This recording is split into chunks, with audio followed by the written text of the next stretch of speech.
When the mother of the world's most famous basketball player was turned away from a luxury hotel, no one could have predicted how this moment of disrespect would transform lives across the country.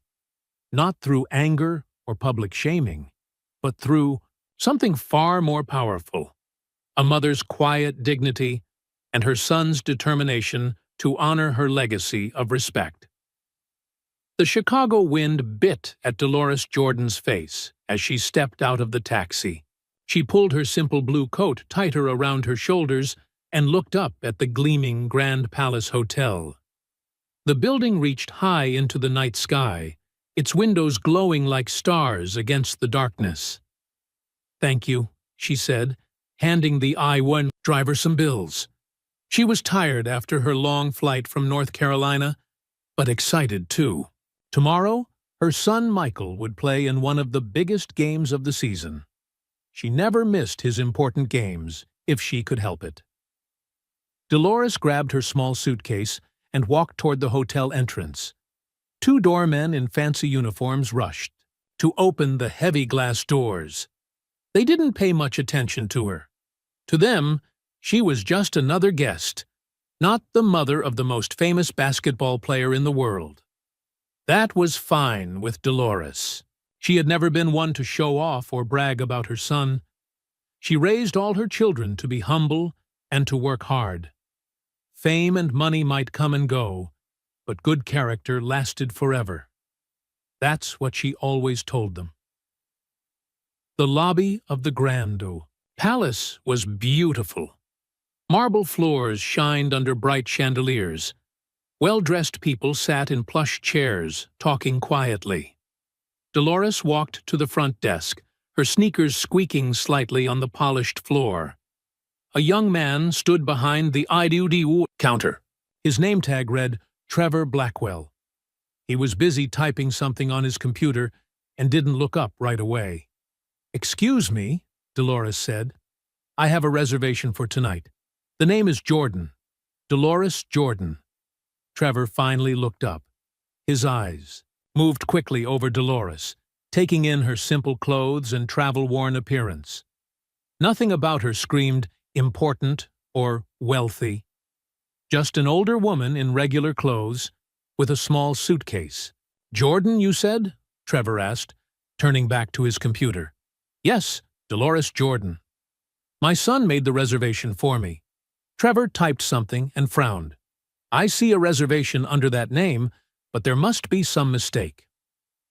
"What kind of mistake?" Dolores asked. She had been traveling all day.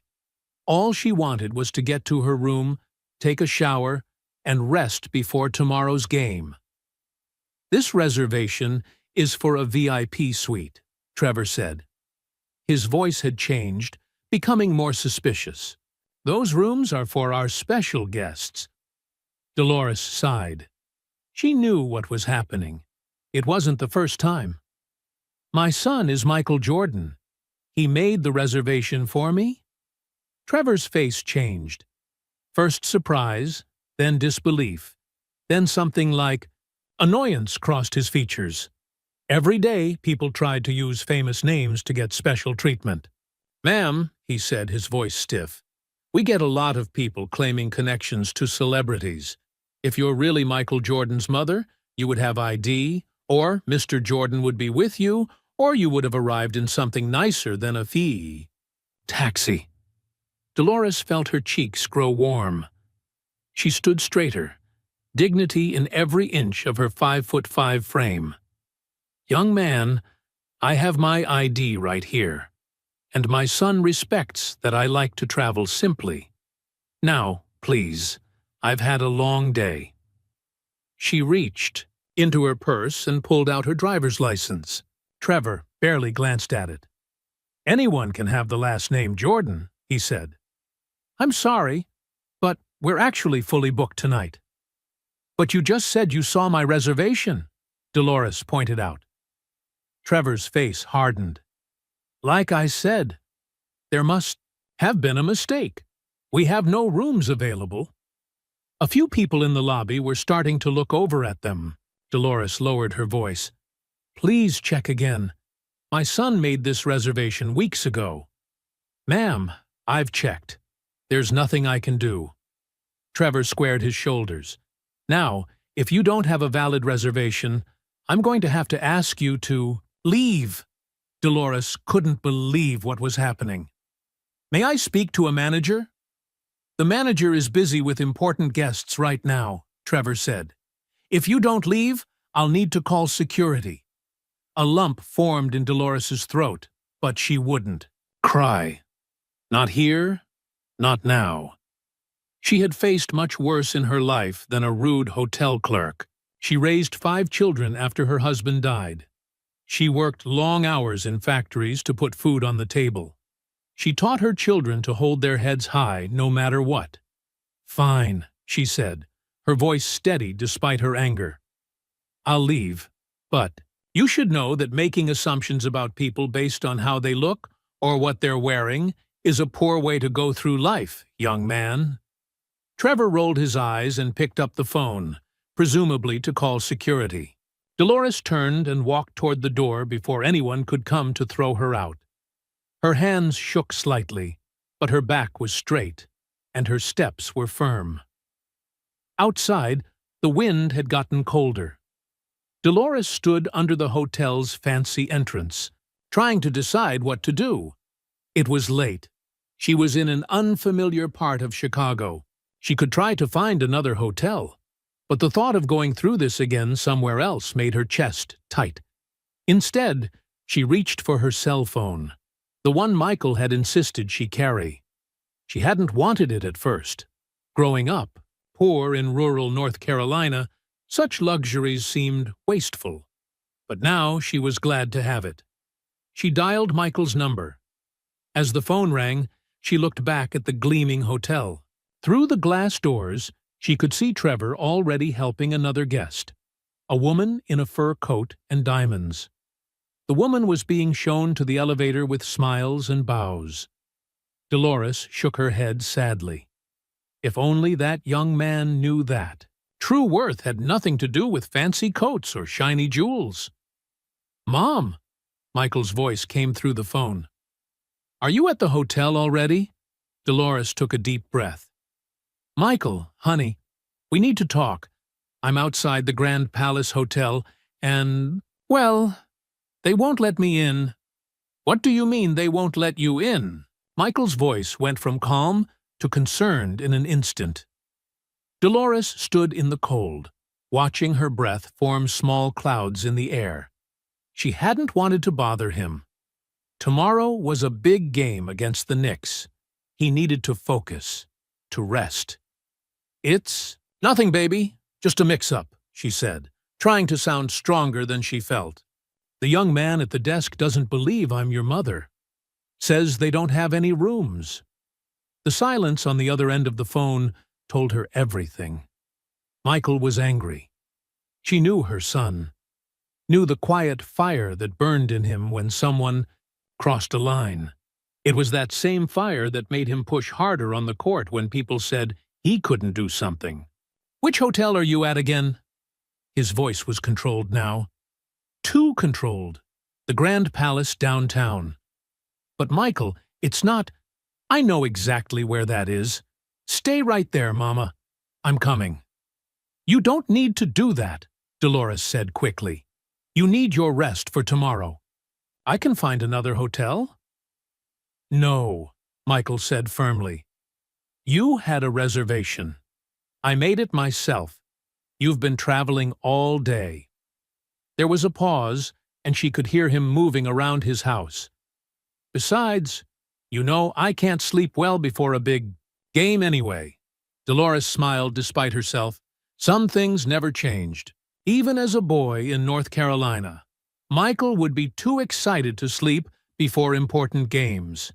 She remembered finding him shooting baskets in the driveway at midnight more than once. "I'll be there in 20 minutes," Michael continued. "Don't go anywhere." "I won't," she promised. After they hung up, Dolores moved away from the hotel entrance to a small bench nearby. She didn't want to cause a scene. She never had. Even when James died, and she was left alone with 5 children to raise, she had faced each day with quiet dignity. No time for self-pity, when there were mouths to feed and minds to nurture. She looked at her watch. Almost 11 at night. The streets of Chicago were still busy, cars rushing by, people walking quickly in the cold. This was Michael's world now. Soot, big cities, bright lights, fast pace. So different from the small town where she had raised him. Dolores closed her eyes for a moment. She thought of their old home in Wilmington, the backyard where Michael and his brothers would play for hours, the kitchen table where she made them do homework before they could go outside, the extra hours she worked at the factory to buy Michael his first real basketball shoes. Money doesn't make you important, she had told her children 1,000 times. How you treat others does. She wondered if that young man at the desk had ever been taught that lesson. Opening her eyes, Dolores saw a sleek black car pull up to the curb. Even before the door opened, she knew it was Michael. A mother always knows. He stepped out, all 6'6" of him, wearing jeans and a simple dark sweater. No flashy jewelry, no fancy clothes, just her son. People on the sidewalk did double takes as they walked by. A few stopped and stared. One man nudged his friend and pointed. Michael didn't seem to notice. His eyes were fixed on his mother. "Mama," he said, wrapping her in a tight hug.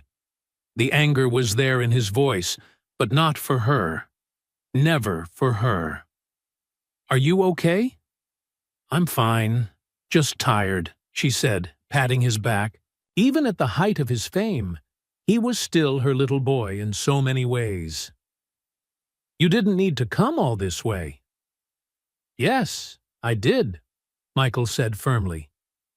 He picked up her suitcase. It looked tiny in his large hands.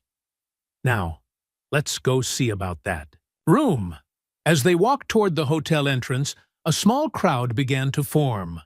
Phones came out to take pictures. Someone called Michael's name. The 2 doormen, who had barely noticed Dolores earlier, suddenly stood at attention, eyes wide. One of them rushed forward. "Mr. Jordan, it's an honor, sir. Please, right this way." Michael shook his head. "My mother was here 15 minutes ago. She didn't get this kind of welcome." The doorman's smile faltered. I'm sorry, sir. We didn't. "Save it," Michael said quietly. "Just open the door." As they walked into the lobby, heads turned. Conversations stopped mid-sentence. People reached for pens and paper, hoping for autographs. Michael kept his arm around his mother's shoulders, ignoring everything else. His focus was complete, just like on the basketball court. At the front desk, Trevor Blackwell was helping another guest. When he looked up and saw Michael Jordan walking toward him, the color drained from his face. The hotel manager, a woman in a crisp suit, appeared as if from nowhere. She hurried toward them with a bright smile.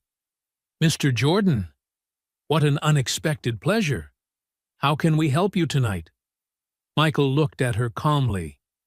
"You can start by explaining why my mother was turned away from this hotel when she had a reservation." "I made myself," the hotel manager's smile faltered. There must be some mistake. Let me check on this right away." As the manager hurried to the computer, Dolores touched Michael's arm gently. "Let's talk over there," she said, nodding toward a quiet corner of the lobby. Michael followed his mother, leaving Trevor and the manager staring after them. In the corner, Dolores sat down on a plush sofa, and Michael joined her. "You don't need to make a scene, Michael," she said softly. "I raised you better than that." Michael shook his head, a small smile forming. "You sure did, Mama. You sure did." While the hotel staff scrambled to fix the situation, Dolores's mind drifted back to Wilmington, North Carolina. back to the days when Michael was just her middle boy, not yet a legend. She remembered their small house on Gordon Road. Nothing fancy, just a simple home with a yard where the kids could play. After James died, that house had felt both too empty and too full. Empty without her husband's laughter, but full of 5 children who needed her more than ever. She had taken the job at the factory then. Long hours on her feet, but it paid the ID bills. Sometimes she worked at Wilmington's General Electric plant, sometimes at a bank. Often, she worked both jobs. The memory of those tired nights came back to her now. Coming home after dark, feet aching, to find dinner dishes in the sink and homework spread across the kitchen table. Michael, around 12 then, would be sitting there with his books open. "I waited for you, Mama," he would say. "I need help with this math." But she knew he didn't really need help. He was smart enough to do it on his own. He had waited because he knew she needed to feel needed. Especially on the hardest days, Dolores smiled at the memory. Even then, Michael had understood things that most adults missed. "What are you thinking about?" the present-day Michael asked, watching her face. "Just remembering," she said. "Remember that old basketball hoop your daddy put up?" Michael grinned. "The one that hung crooked no matter how many times he adjusted it?" "That's the one," Dolores nodded. "You would be out there shooting baskets until I had to call you in for dinner 3 or 4 times. 5 times, Michael corrected with a laugh. "You always had to call me 5 times. That rickety hoop had been the beginning. James had installed it before he passed, one of the last gifts he gave his sons. After he was gone, that hoop became even more important. It was where Michael channeled his grief, his energy, his dreams. Dolores remembered the day Michael didn't make the varsity team in high school. He had come home devastated, tears in his eyes. "They picked Leroy Smith instead of me," he had told her, his voice breaking. "Because he's taller." She could have comforted him with soft words, told him it didn't matter. Instead, she had looked him straight in the eye and said, "So, what are you going to do about it, Michael?"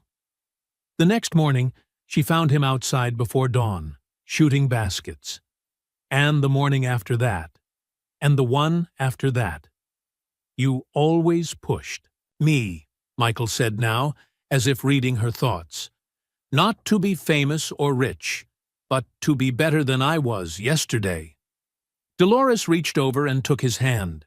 His palm was so much larger than hers now, but she could still feel the little boy's hand she had held crossing streets and visiting doctors. "I remember when you got that first Nike contract," she said. "You came to me all excited about the money." Michael laughed. "And you asked me if the shoes were any good. You didn't care about the millions. You wanted to know if they'd hurt my feet during games." "Well, of course," Dolores said. "Money comes and goes. But your health, your character, those things last." She remembered how he had promised, standing in her kitchen with that first big contract in his hand. "Mama, you'll never have to work again. I'm going to take care of you now."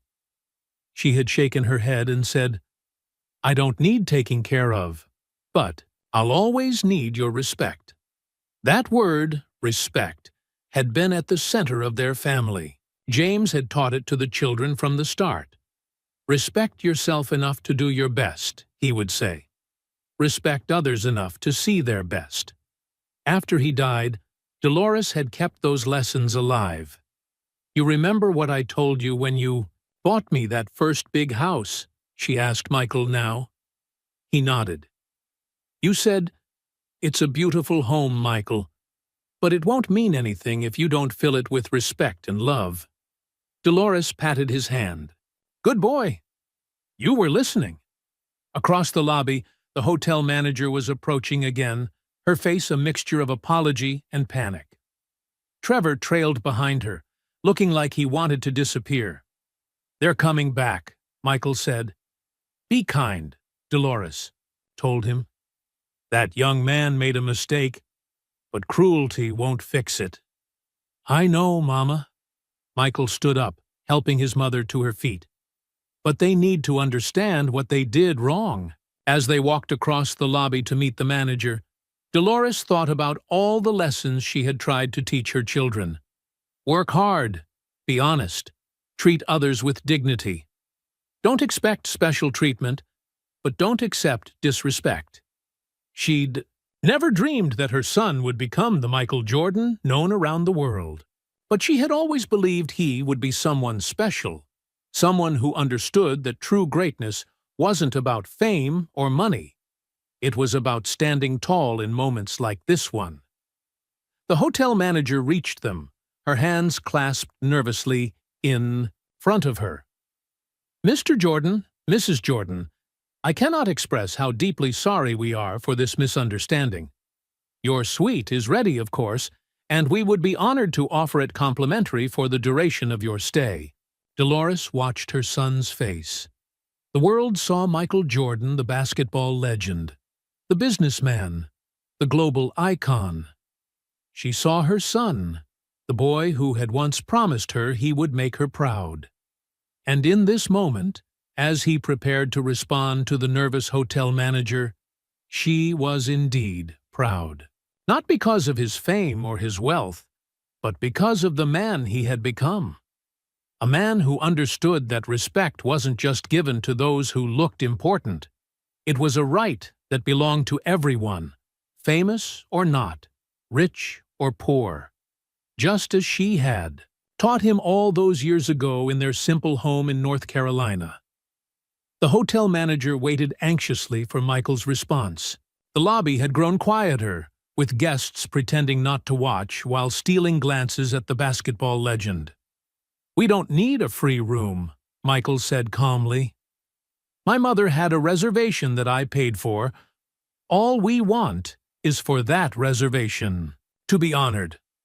The manager nodded quickly. "Of course, Mr. Jordan. The presidential suite is ready for Mrs. Jordan right away." Michael shook his head. "Not the presidential suite. The exact room I reserved.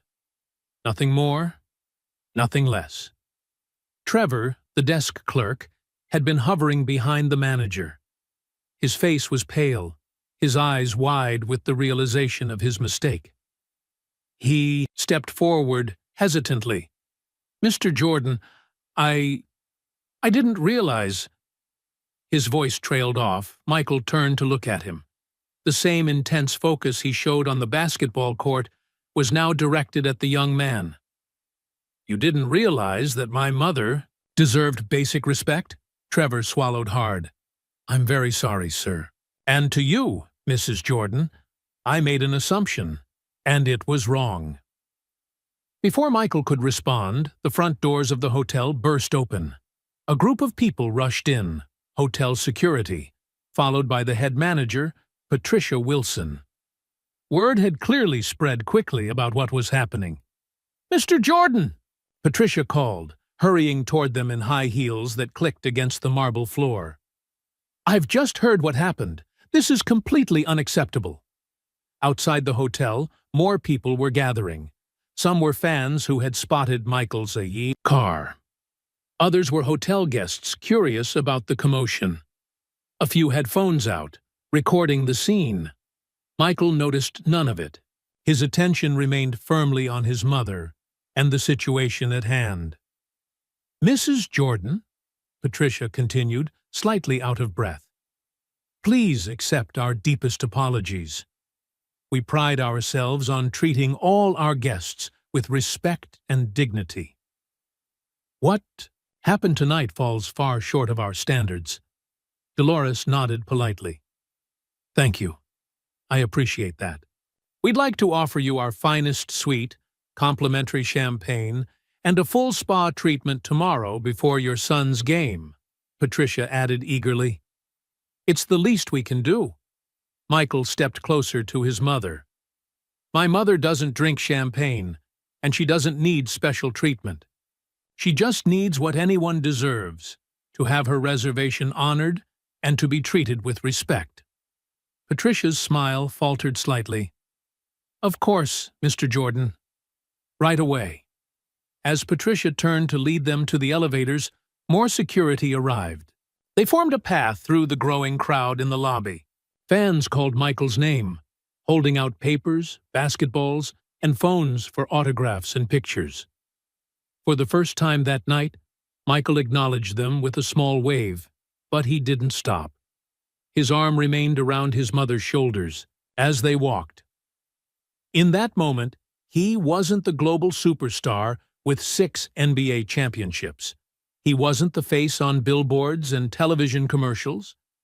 He was simply a son, standing up for his mother. As they reached the elevators, Trevor hurried up with a keycard.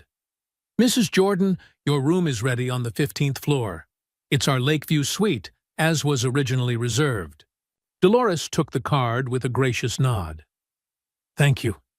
The elevator doors opened, and Michael guided his mother inside.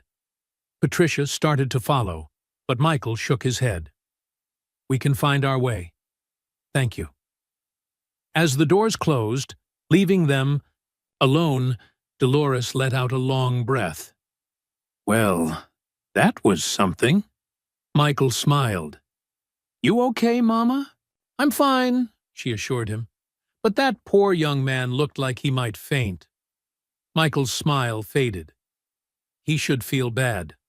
What he did wasn't right. No, it wasn't, Dolores agreed.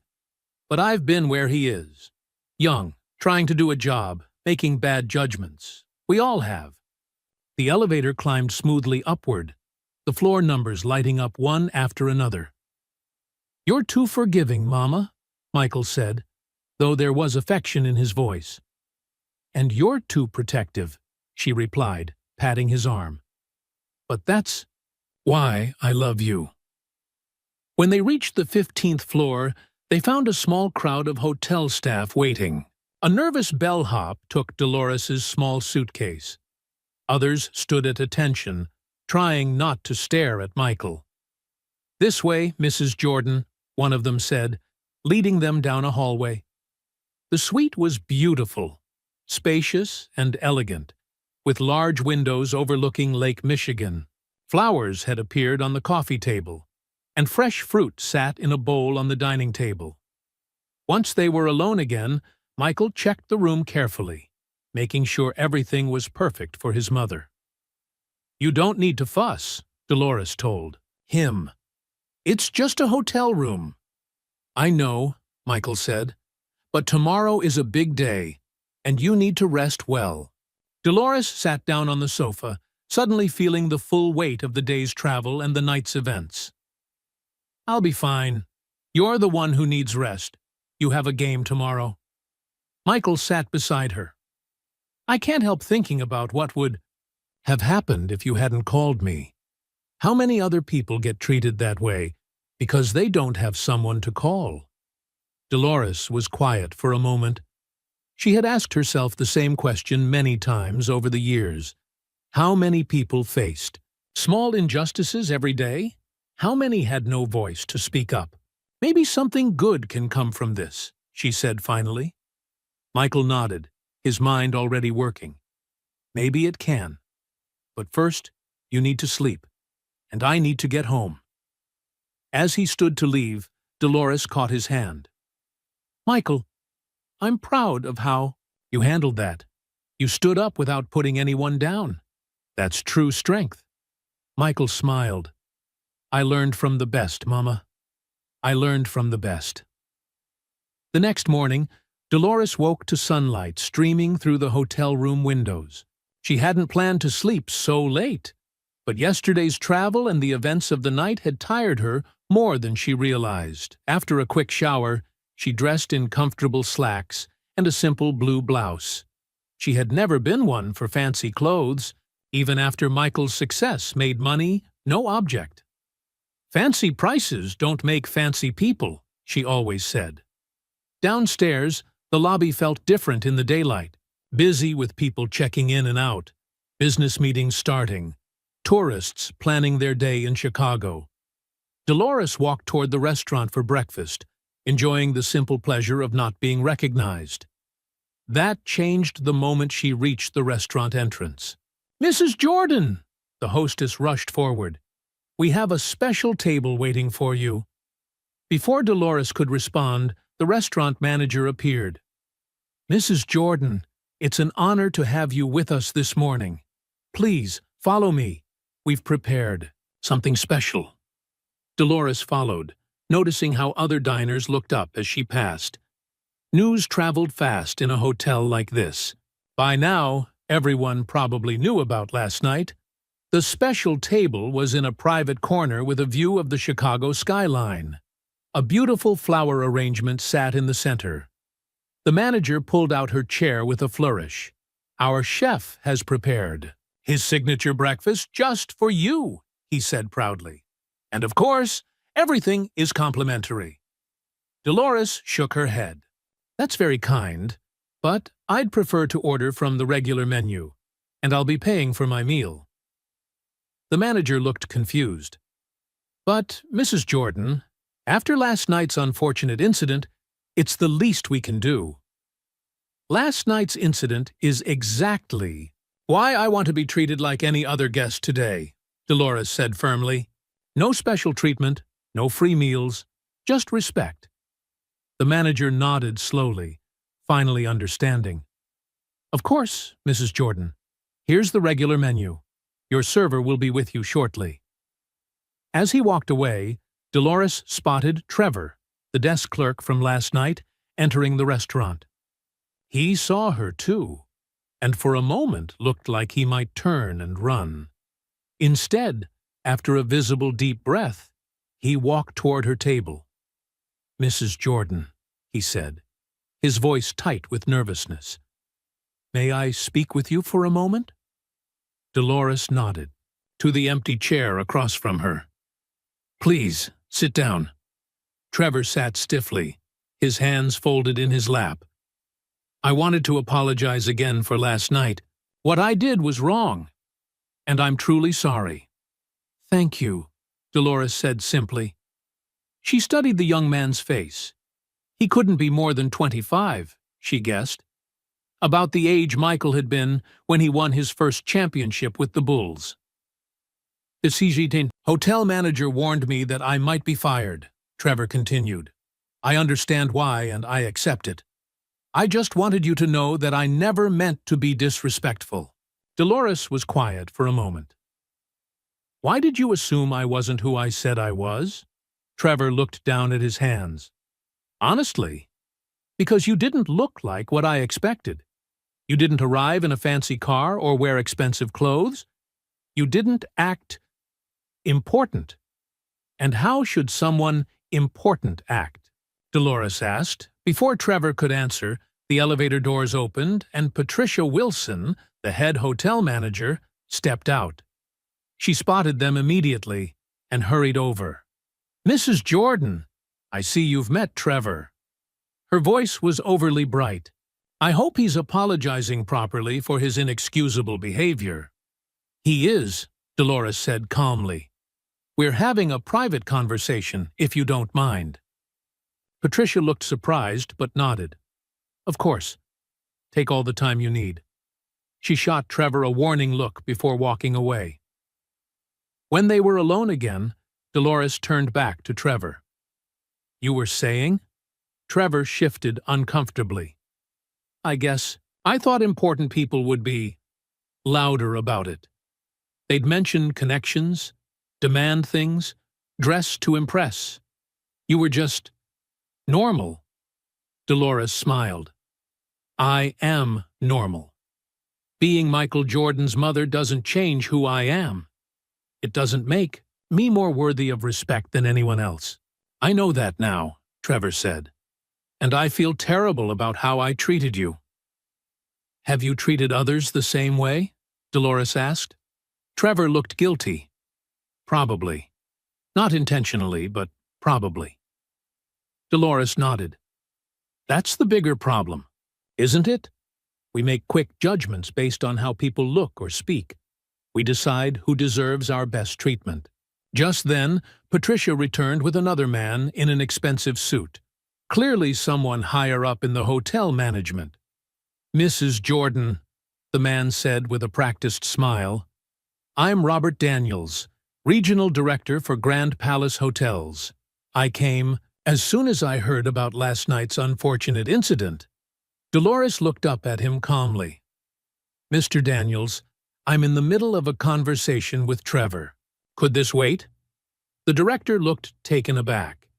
His eyes darted to Trevor, then back to Dolores. "Of course, but I wanted to inform you that appropriate disciplinary action is being taken. Trevor will no longer be working at our front desk." "Is he being fired?" Dolores asked directly. "We have a zero-tolerance policy for the kind of behavior displayed last night," the director said, avoiding a direct answer. Trevor stared at the floor, his shoulders slumped. Dolores stood up slowly. At 5'5", she was much shorter than the hotel director, but something in her posture made him take a step back. "Mr. Daniels, your hotel made a mistake last night. One employee made a poor judgment, yes, but firing him won't solve the real problem. Mrs. Jordan, I assure you, the real problem," Dolores continued, "is a culture that judges people's worth by their appearance, their status, or their connections. I don't want Trevor fired. I want him and your entire staff to learn from this." Patricia, who had been hovering nearby, stepped forward. "What are you suggesting, Mrs. Jordan?" Dolores looked at Trevor, who was watching her with a mixture of surprise and hope. "I'm suggesting that there's more to this story than one desk clerk making a mistake. I'm suggesting that respect shouldn't be reserved for people who look important or have famous relatives." The restaurant had grown quiet. Other guests were listening openly now, some even taking pictures with their phones. Robert Daniels, sensing a potential public relations disaster, forced a smile. "Mrs. Jordan, why don't we continue this conversation in my office? I'm sure we can come to an arrangement that satisfies everyone." "I'm not interested in an arrangement," Dolores said. "I'm interested in change." As she spoke those words, the restaurant doors opened again. Michael walked in, dressed casually but unmistakable with his height and presence. Heads turned. Whispers swept through the room. He spotted his mother immediately and crossed to her, placing a gentle hand on her shoulder. "Everything okay here, Mama?" Dolores smiled up at her son. "Yes, Michael. I think everything might be just fine." The hotel director's face flickered between a smile and a frown. Having Michael Jordan in his hotel was good publicity. Having Michael Jordan confronting him about his mother's treatment was definitely not. "Mr. Jordan," he said, extending his hand, "it's an honor to have you with us today. I was just explaining to your mother that we take these situations very seriously." Michael shook the man's hand briefly, but his attention was on his mother. "What do you want to do here, Mama? Just say the word." Everyone in the restaurant waited for her answer. The powerful hotel director, the nervous desk clerk, the other guests pretending not to stare, all watched Dolores Jordan, wondering what she would demand. "I'd like to speak with Trevor privately," she said calmly. Michael nodded. "You heard? My mother." The director started to protest but stopped when he saw Michael's expression. "Of course, you can use the private dining room." Trevor looked terrified as he followed Dolores and Michael to a small room off the main restaurant. Inside were a table and chairs, with windows overlooking the Chicago River. Once the door closed behind them, Michael turned to Trevor. "You know, I could make one phone call, and you'd never work in hospitality again." Trevor swallowed hard. "I know, sir, and I'd deserve it." Michael started to say more, but Dolores touched his arm. "Michael, would you give us a few minutes alone?" He looked surprised. "You sure, Mama?" She nodded. I'm sure. After Michael left, Dolores sat down and motioned for Trevor to do the same. He sank into a chair, looking like he might be sick. "How long have you worked here, Trevor?" she asked. 6 months, he answered. His voice was barely above a whisper. "And before that?" "I was in college, hotel management major." He gave a bitter laugh. "Looks like I failed the most basic lesson." Dolores studied him. "Why this job? Why hotels?" Trevor seemed surprised by the question. For the first time, he looked directly at her. "My mom, actually. She cleaned rooms at a motel when I was growing up. Just the two of us after my dad left. She worked so hard, but the guests hardly noticed her. Some were kind, but others—" He trailed off. "Others treated her like she was invisible," Dolores finished for him. Trevor nodded. "I promised myself I'd work my way up to manage a place where everyone got treated right, where the housekeepers got the same respect as the guests." He looked down at his hands. "I guess somewhere along the way, I became exactly what I hated." The room was quiet for a moment, just the distant sounds of the restaurant beyond the door. "I was a factory worker," Dolores said finally. "After my husband James died, I took whatever jobs I could find to support my 5 children. People looked at me and saw just another worker on the line. Nobody special." Trevor listened, his eyes never leaving her face. "Some days my feet hurt. So bad I cried on the bus ride home," she continued. "But I had children waiting, homework to check, meals to cook. I didn't have time to feel sorry for myself." "My mom was the same way," Trevor said quietly.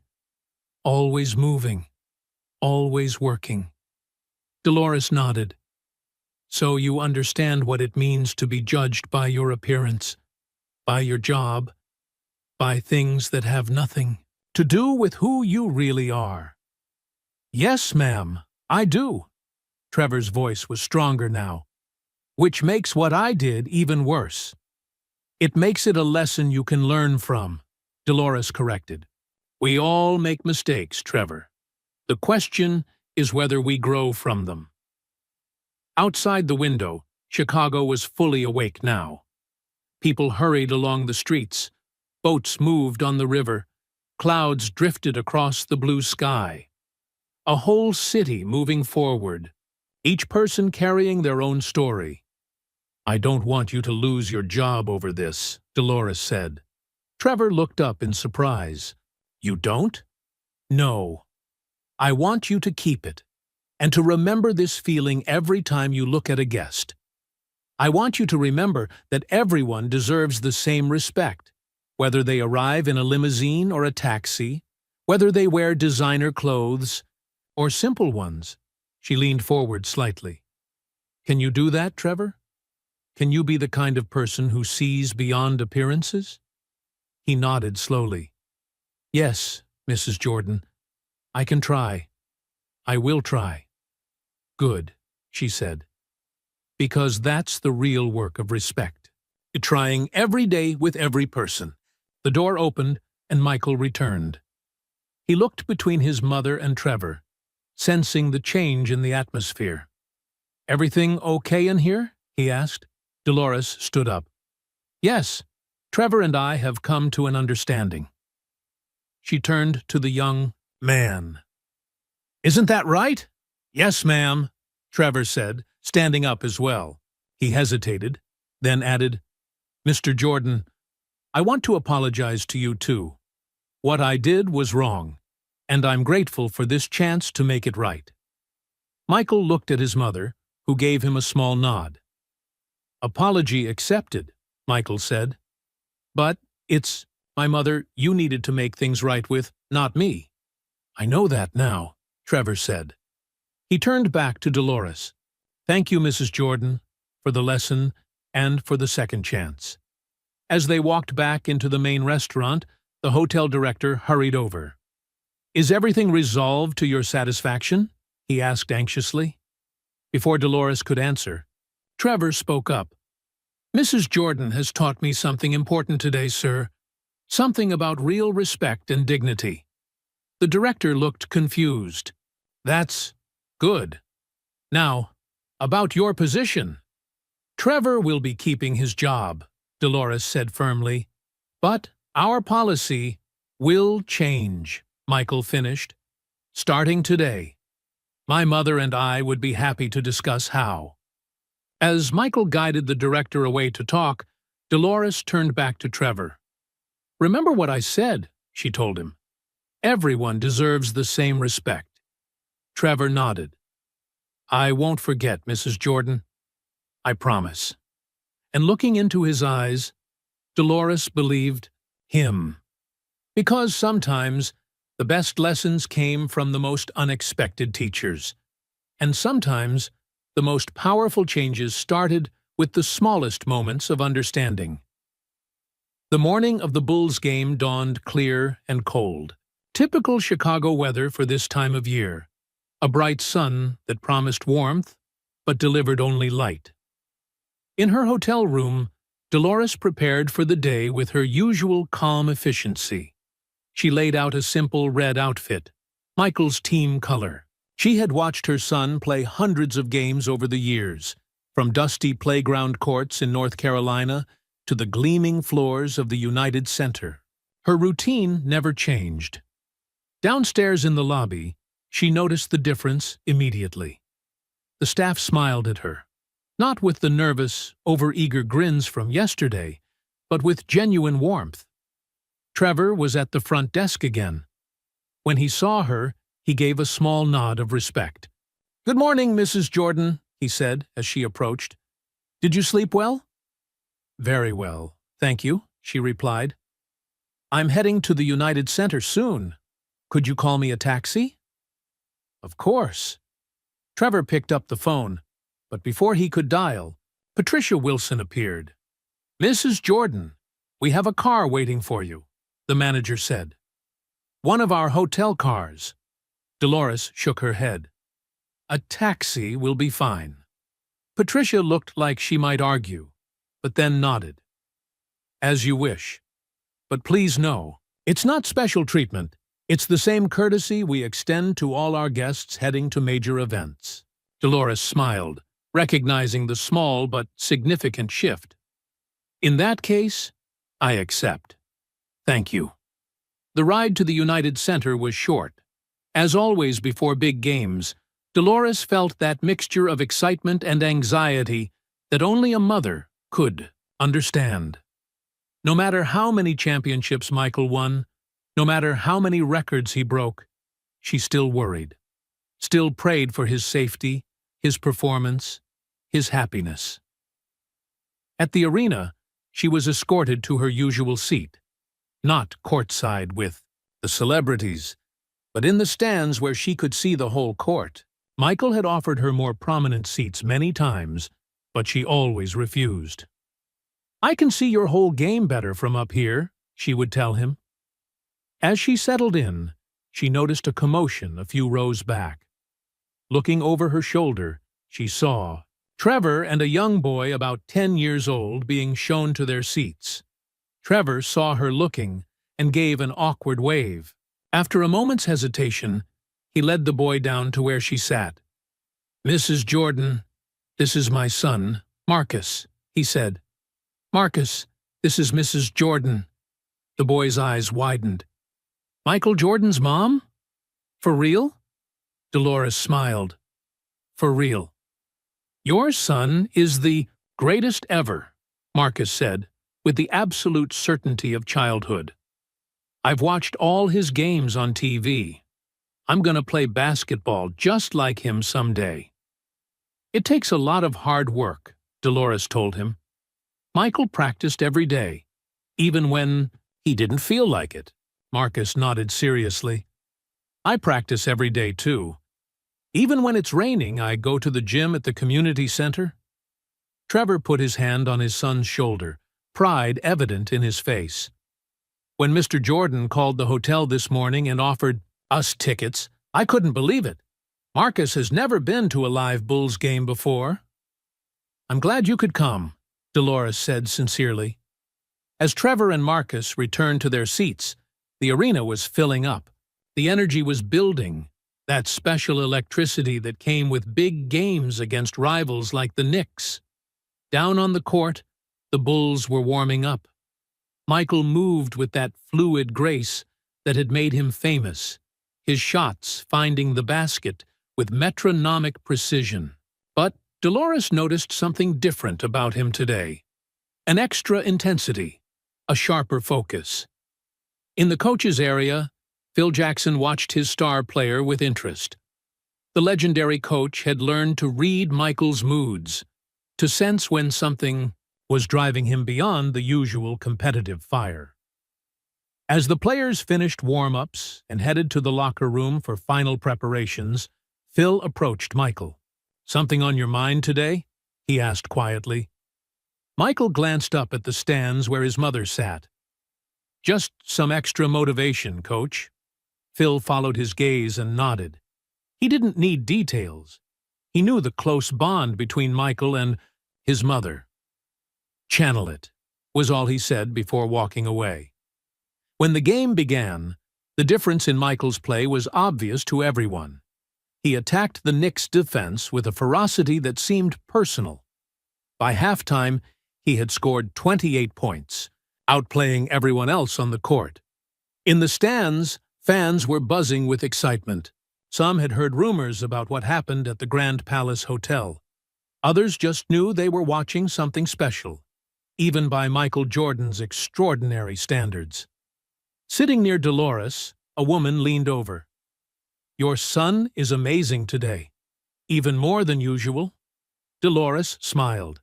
He's always had a gift for turning challenges into fuel. The second half was even more impressive. The Knicks tried everything: double teams, different defenders, physical play, but nothing could stop Michael.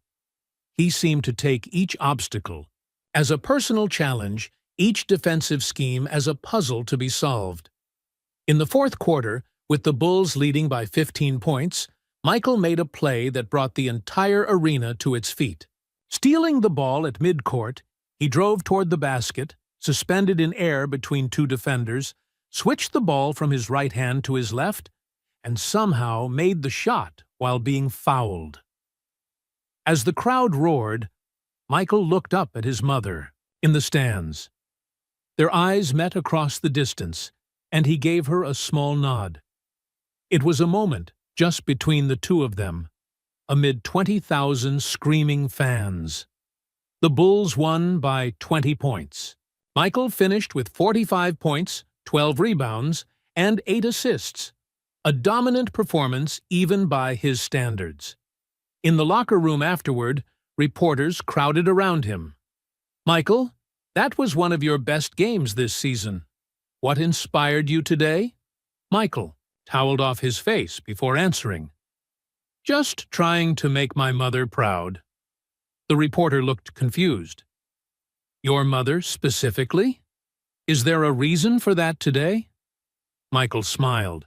"My mother taught me that how you respond to disrespect says more about your character than the disrespect itself. Let's just say I had that lesson on my mind today." Later, after the press conference, Michael found his mother waiting in the family area. She stood with Trevor and Marcus, the boy clutching a new Bulls cap and looking starstruck. "There's my MVP," Dolores said, giving her son a hug despite his sweat-soaked jersey. "Did you enjoy the game?" Michael asked, looking not at the reporters, who hovered nearby, but at Trevor's son. Marcus nodded enthusiastically. "That was the best thing ever. The way you flew past those guys, it was like you weren't even human." Michael laughed. "Just lots of practice, kid. Lots and lots of practice." He turned to Trevor. "And you? How'd you like the game?" "It was incredible," Trevor said. "Thank you again for the tickets. I know you didn't have to do that." "Actually, it was my mother's idea," Michael said. "She thought you and your son might enjoy it." Trevor looked at Dolores in surprise. After everything that had happened, Her kindness still caught him off guard. "Why don't we all go get something to eat?" Michael suggested. "I know a place that makes great burgers." As they left the arena together, the basketball superstar, his mother, the hotel clerk who had learned a powerful lesson, and a boy whose eyes were filled with dreams, people watched and wondered what connected them. But Dolores knew it was the invisible thread that had guided her life, and that she had passed on to her son. The understanding that true respect went beyond fame and fortune, beyond appearances and assumptions. It was about seeing the worth in every person, whether they wore championship rings or cleaned hotel rooms, whether they arrived in limousines or came by bus. And sometimes it took a moment of disrespect to reveal the deepest truths about respect itself. 3 days after the game, Michael sat in the offices of his management team in downtown Chicago. Papers were spread across the table, legal documents, proposals, budget projections. His agent, David Falk, walked him through the details. "So, that's the concept," David finished. "The Michael Jordan Respect Foundation, starting with Chicago schools, then expanding nationally, teaching kids about dignity, respect, and looking beyond appearances." Michael nodded, studying the mission statement. The words captured exactly what he had been thinking about since that night at the Grand Palace Hotel. "Have you talked to your mother about this?" David asked. "It seems like she's the inspiration." "Not yet," Michael replied. "I wanted to have everything ready first. You know how she is. She'll say it's unnecessary, that we're making too much." "Fuss," David laughed. "She'd probably tell us to just donate the money quietly and forget the foundation altogether." "Probably," Michael agreed, "but this is too important for that. What happened to her happens to people every day who don't have the advantage of being Michael Jordan's mother." His phone rang. It was Patricia Wilson from the Grand Palace. "Mr. Jordan," she said when he answered, "I wanted to update you on the changes we've implemented since your mother's visit." "I'm listening," Michael said. "We've revised our training protocols for all staff," Patricia explained. "We're now emphasizing that respect is a universal right, not a privilege earned by status. Trevor has actually been quite helpful with the new materials." "Trevor?" Michael was surprised. "Yes," Patricia said. "He's shown remarkable insight. He's been sharing his experience with the training classes, explaining how easy it is to fall into judging people by appearances, and how important it is to rise above that." After hanging up, Michael sat quietly, thinking. So much had happened from that one incident. A hotel had changed its policies. A young clerk had found a new purpose. And now, a foundation was about to be born. But something was still missing. Later that afternoon, Michael drove to his mother's house in the Chicago suburbs. She had moved back home after the game, preferring her own space to the hotel no matter how luxurious. He found her in the garden, tending to her flowers. Despite having the means to hire any number of gardeners, Dolores Jordan did her own gardening. Flowers grow better when they're loved by the person planting them. She always said, "Hey, Mama," Michael called, walking up the path. Dolores looked up, shielding her eyes from the sun. "Michael, I didn't expect you today." She pulled off her gardening gloves. "Is everything okay?" "Everything's fine," he assured her. "I just wanted to talk to you about something." Inside, over glasses of sweet tea, made exactly the way Dolores had made it in North Carolina, Michael explained his idea for the foundation. "We can reach thousands of kids," he explained. "Teach them the values you taught me. Show them that respect isn't about fame or money." Dolores listened quietly, her hands folded in her lap. When Michael finished, she asked, "And why do you want To do this? Because of what happened at the hotel, Michael said. Because of how they treated you. Dolores shook her head. No, Michael, that's not a good enough reason. Michael looked surprised. What do you mean? If you're doing this because you're angry about how I was treated, that's not the right foundation to build on, she explained. Anger fades. Even righteous anger burns itself out eventually. Then what should the reason be? Michael asked. Dolores smiled. Hope. You do this because you hope for something better. Because you believe people can learn and grow. Just like Trevor did. Michael thought about that. His mother, as usual, was right. All his life, she had been showing him the deeper way to look at things. There's something else I wanted to ask you, Michael said. Would you speak at the press conference when we announce the foundation? Tell your story? Dolores frowned slightly. You know, I don't like being in the spotlight, Michael. I know, Mama. But your story is powerful. It's not just about what happened at the hotel. It's about everything. How you raised us after Dad died. How you worked those long hours. How you taught us about respect. His mother was quiet for a long moment. Finally, she said, Let me think about it. The next week, preparations for the press conference were complete. The Bulls organization had offered their media room at the United Center. Every major news outlet would be there. Not surprising when Michael Jordan called a press conference. An hour before it was set to begin, Michael still didn't know if his mother would speak. She had promised to be there, but hadn't committed to talking. The media room filled quickly. Reporters set up cameras and checked microphones. Team officials made sure everything was perfect. In the front row sat Trevor and his son, Marcus, special guests for the occasion. At precisely 2:30 p.m., Michael walked onto the small stage. The room fell silent, all eyes on the man who had become more than just a basketball player. He was a global icon, his name and image recognized worldwide. Thank you all for coming today, Michael began.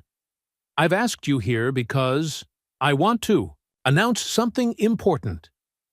He explained the Michael Jordan Respect Foundation, its mission, its programs, its goals. As he spoke, he noticed his mother slip quietly into the back of the room. This foundation isn't about me, Michael continued. It's about values I learned from my parents. It's about treating every person with dignity, regardless of their appearance, their job, or their background. Cameras flashed. Reporters scribbled notes. In the back, Dolores watched her son with pride. I could tell you why this matters, Michael said. But there's someone who can explain it better than I ever could. He looked toward the back of the room. Mom, would you come up here? The room turned. Murmurs rippled through the crowd as Dolores Jordan, in a simple blue dress, much like the one she'd worn to the hotel that night, walked slowly to the stage. Michael stepped aside, giving his mother the microphone.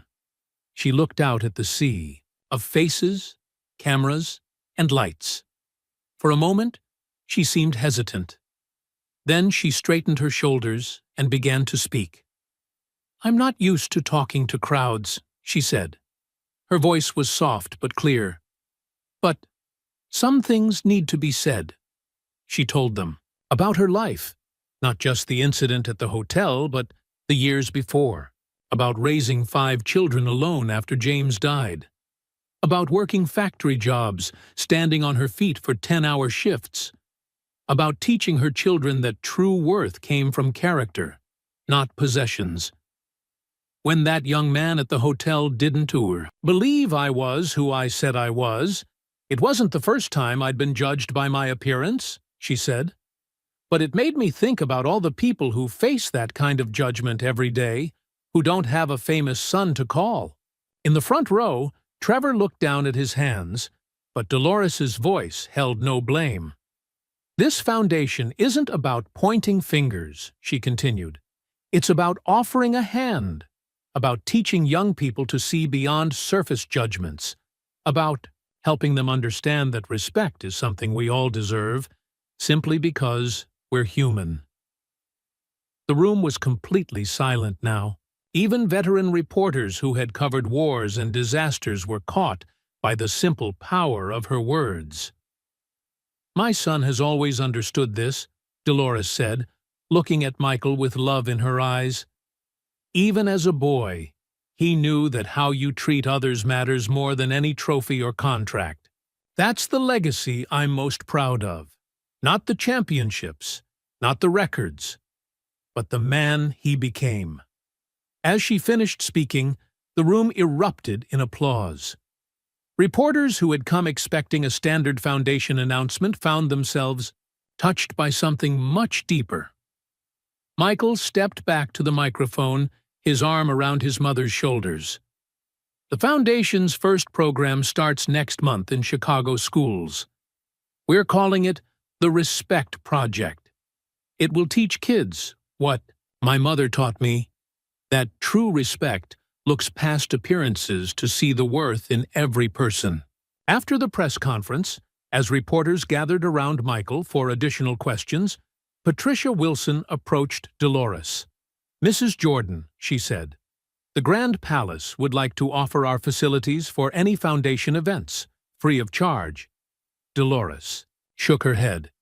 "The foundation will pay its way, just like anyone else. No special treatment, just equal respect. That's the whole point." Patricia nodded, finally understanding. "Of course, and we'd be honored to partner with you on the training programs. What we've started at our hotel could help others in the industry." "Now that," Dolores said with a smile, "is an offer worth accepting." Across the room, Michael watched his mother. All his life, she had been the quiet force guiding him, teaching him, showing him the way. And now, her wisdom would reach far beyond their family. From a painful moment had come something beautiful. From disrespect had come a new understanding of respect itself. And Michael knew that was his mother's greatest gift, the ability to transform challenges into opportunities, not just for herself, but for everyone around her. 6 months passed. The Chicago winter had softened into spring, bringing new life to the city's parks and streets. At West Side Elementary School, 35th graders sat in a circle, listening intently to the woman speaking to them.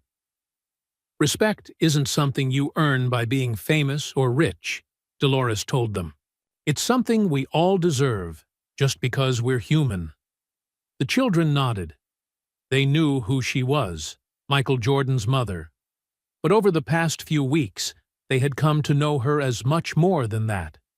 She was Ms. Dolores, who told stories about growing up poor in North Carolina, who listened to their problems, who never talked down to them. "Today we have a special guest," Dolores said, gesturing to the door. Trevor walked in, looking nervous but determined. "This is Mr. Trevor," Dolores introduced him. "He's going to tell you a story about making a mistake and learning from it." Trevor cleared his throat. "6 months ago, I worked at a fancy hotel. One night, a woman came in looking tired from traveling. She wasn't dressed in expensive clothes. She didn't arrive in a fancy car. And I made a big mistake. I judged her by how she looked." The children listened, some leaning forward in their chairs. "That woman was Ms. Dolores," Trevor continued. "I didn't believe she was who she said she was. I almost made her leave the hotel. I was wrong, and I hurt her feelings." A little girl raised her hand. "Did you get in trouble?" Trevor nodded. "I should have been fired. But Ms. Dolores did something amazing. She forgave me. She taught me a lesson instead of punishing me." Another child asked, "Were you scared when you found out she was Michael Jordan's mom?" "I was," Trevor admitted. But she helped me understand. That wasn't the point. The real problem wasn't that I disrespected someone famous. It was that I judged someone based on appearances at all. Across town at the Grand Palace Hotel, changes were visible everywhere. New signs in the lobby read, "At Grand Palace, respect is our foundation." Staff training now included sessions on unconscious bias and equal treatment for all guests. Patricia Wilson guided a group of hotel managers from across the city through the lobby. After what we call the Dolores Jordan incident, we completely revised our approach, she explained. Our guest satisfaction scores have actually increased by 23%. One of the visiting managers looked skeptical. All this because one VIP had a bad experience? Patricia shook her head. No. All this because we realize that every guest should be a VIP, not because of who they are, but because everyone deserves respect. She led the group to a training room where the walls were covered with photographs, hotel staff with guests of all backgrounds, ages, and styles of dress. At the center was a simple portrait of Dolores Jordan, not in fancy clothes, but in her everyday wear, with a quote beneath it, "See the person, not the packaging." Back at the Bulls' offices, Michael sat with his foundation team, reviewing the progress of the first 6 months. "We've reached over 50 schools in Chicago," his program director reported. "The curriculum is being adopted in Milwaukee and Detroit next month, and we've had inquiries from as far away as Los Angeles and New York." Michael nodded, but his mind was elsewhere. "What about the hotel industry program?" "That's actually our biggest success story," the director replied. "The training program developed with the Grand Palace has been adopted by 3 major hotel chains. They're calling it the Dolores Standard." Michael smiled at that. His mother would be embarrassed by the name, but pleased by the impact. "And Trevor?" he asked. "Still at the Grand Palace, but now he's been promoted. He's helping train new employees, sharing his experience. Your mother was right about him. He's become one of our best advocates." Later that evening, Michael picked up his mother for their weekly dinner. It had become their tradition. Every Wednesday, just the two of them, no matter how busy his schedule. They drove to a small family restaurant on the south side.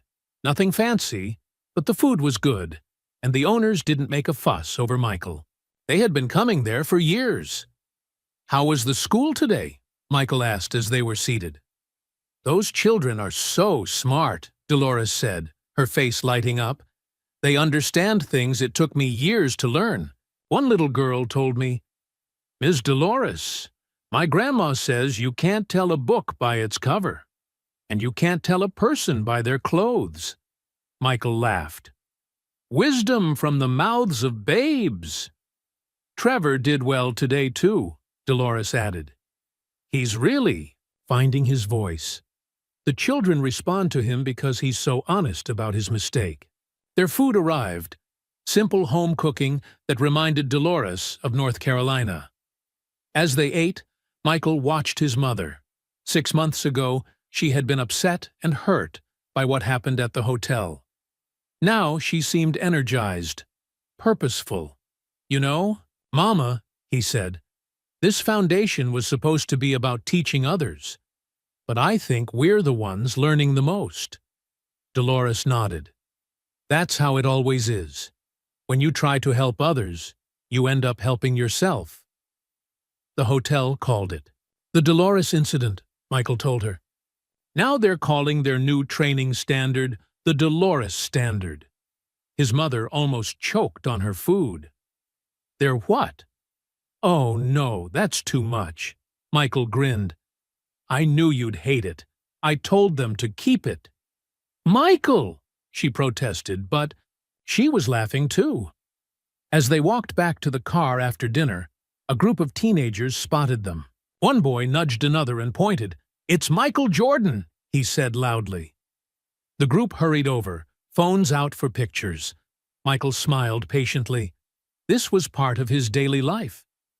But then something unexpected happened. One of the girls looked at Dolores, and her eyes widened in recognition. "Wait, are you Mrs. Jordan?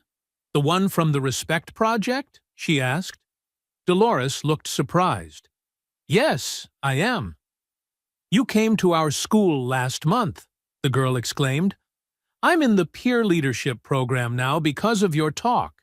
You said we all have the power to change how people see each other." The other teenagers were now looking at Dolores with as much excitement as they had shown for Michael. "Can we get a picture with both of you?"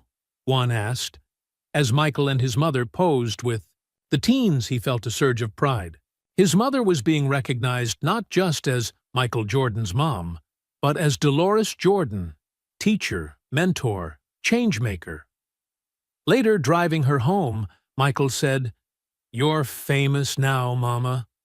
Those kids knew you for your work, not just for being my mother." Dolores shook her head. "I don't need fame. I just want to make a difference." "You are," Michael assured her. "More than you know." 6 months ago, one man's disrespect had led to pain and anger, but from that moment had grown something beautiful. Change that rippled outward, touching lives across the city and beyond. And at the center of it all was Dolores Jordan, who had always known that the greatest power lay not in wealth or fame or status, but in the simple, profound act of seeing each person's true worth. 1 year after the incident at the Grand Palace Hotel, the Michael Jordan Respect Foundation held a special ceremony at the Chicago Children's Museum. The event marked the successful completion of the foundation's first year and the launch of its national expansion. The museum's main hall was filled with people from all walks of life: teachers from the program's pilot schools, hotel staff who had implemented the new training standards, community leaders, and, of course, children.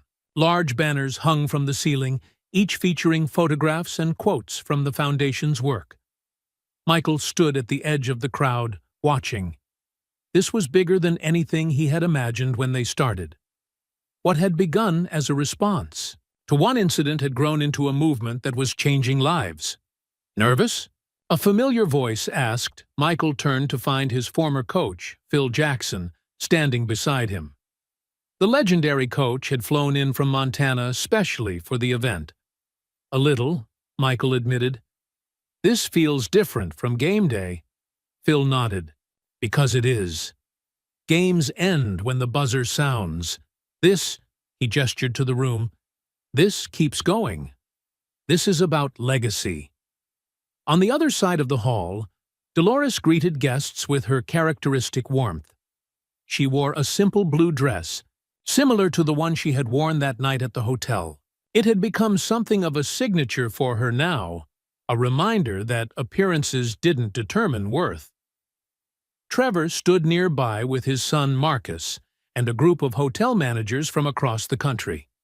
He was explaining the training program that had grown from his experience. "The key is helping staff recognize their own biases," he was saying. "We all make judgments based on appearances. The question is whether we can rise above them." As the time for the ceremony approached, Patricia Wilson from the Grand Palace found Dolores. "Mrs. Jordan, I have something for you." She handed Dolores a small velvet box.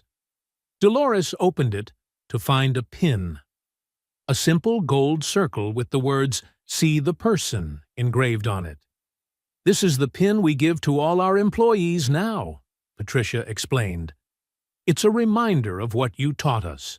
We've shared the design with hotel chains across the country." Dolores was touched. "Thank you," she said simply.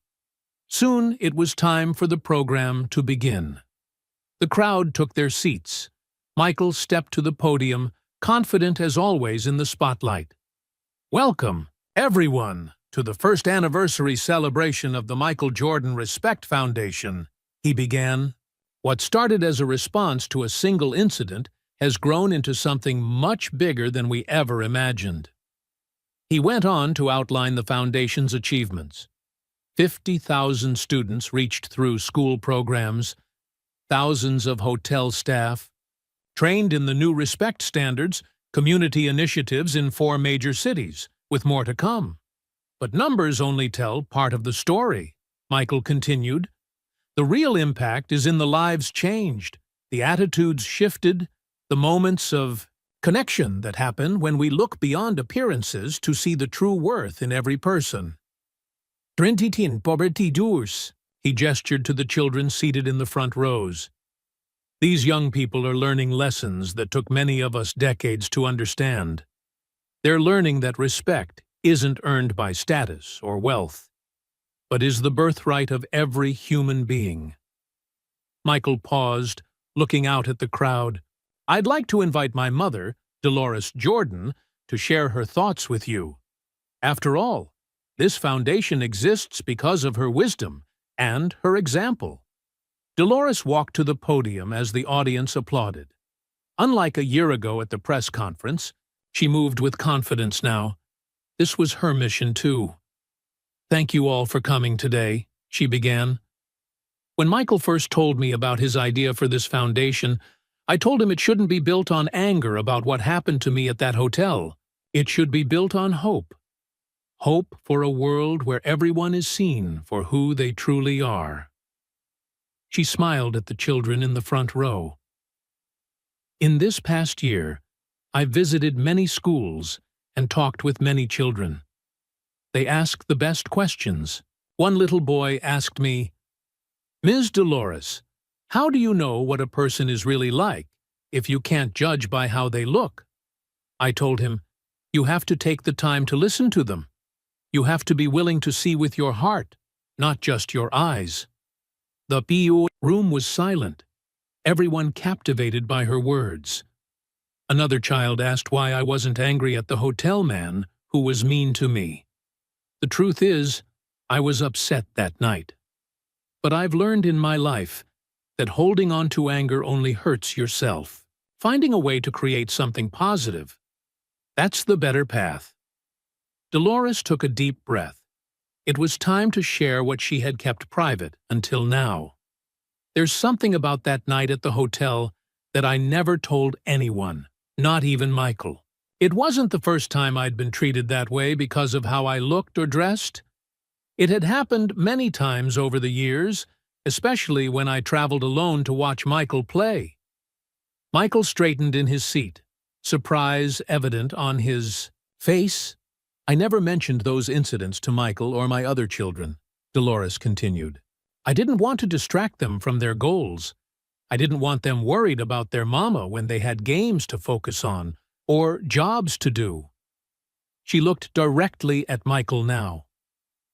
So why did I call you that particular night? Why not just find another hotel like I'd done before? The entire room seemed to hold its breath, waiting for her answer. Earlier that day, I had received news I hadn't shared with anyone. For the previous 6 months, I had been quietly fighting breast cancer. A murmur went through the crowd. Michael's face showed shock, then pain. That morning, my doctor had called. With test results, Dolores continued, her voice steady despite the emotion of the moment. The treatments had worked. The cancer was in remission. She smiled, though tears glistened in her eyes. I was coming to Chicago not just to see Michael play, but to celebrate this news with him. That's why the rejection at the hotel hit me harder than usual that night. I was tired from treatment, emotional from the good news, and just wanted to rest before sharing my joy with my son. Michael stood and crossed to his mother, embracing her as the audience wiped away tears of their own. For a moment, they weren't global icon and foundation head. They were simply son and mother, sharing a deeply personal moment. When Michael stepped back, Dolores continued, I'm sharing this today for an important reason. My experience with cancer taught me something profound about respect. When you're ill, you learn quickly that outer appearances mean nothing. Your designer clothes won't help you through chemotherapy. Your fancy car won't make the pain less. Your status or wealth can't guarantee your health. She looked out at the audience with profound dignity. What matters is the care you receive from others. The doctor who sees you as a person, not just a patient. The nurse who holds your hand when you're afraid. The family who loves you through your worst days. That's respect in its purest form. Seeing the humanity in each person, especially when they're vulnerable. Dolores gestured to Trevor, who sat with his son in the third row. When that young man at the hotel showed me disrespect, I could have responded with anger. But my battle with cancer had reminded me how precious life is, how short our time can be. I didn't want to waste any of it on bitterness. She turned back to the audience. This foundation isn't really about hotel policies or school programs, though those are important. It's about reminding us all that every person we meet is fighting battles we know nothing about. Every person deserves to be seen, to be heard, to be respected. Not because of who they know or what they own, but simply because they are human. As Dolores finished speaking, the room erupted in a standing ovation. People who had come expecting a standard foundation event found themselves moved to tears by her revelation. Michael returned to the podium, his own eyes moist. "I had no idea, Mama," he said, his voice catching. "All those times, and you never said anything." Dolores smiled at her son. "You had your work to do. I had mine." In that moment, the true depth of the Foundation's mission became clear to everyone present. It wasn't just about teaching children to look beyond appearances or training hotel staff to treat all guests equally. It was about recognizing the fundamental dignity in every human life, an understanding that Dolores Jordan had carried with her through poverty and wealth, through illness and health, through obscurity and fame. After the ceremony, as guests mingled and shared their own stories, a reporter approached Michael. "Does your mother's revelation change how you see the Foundation's mission?" Michael nodded. "It deepens it. I thought we were responding to one incident. Now I understand we're addressing something my mother has faced her entire life. Something millions of people face every day. Being judged, dismissed, or disrespected based on appearances." He looked across the room to where his mother stood, surrounded by children, her face alight with joy as she listened to their stories. "And I understand better why she responded the way she did that night. With dignity rather than anger, with teaching rather than punishment. Having faced something as serious as cancer, she had gained a perspective that few of us have."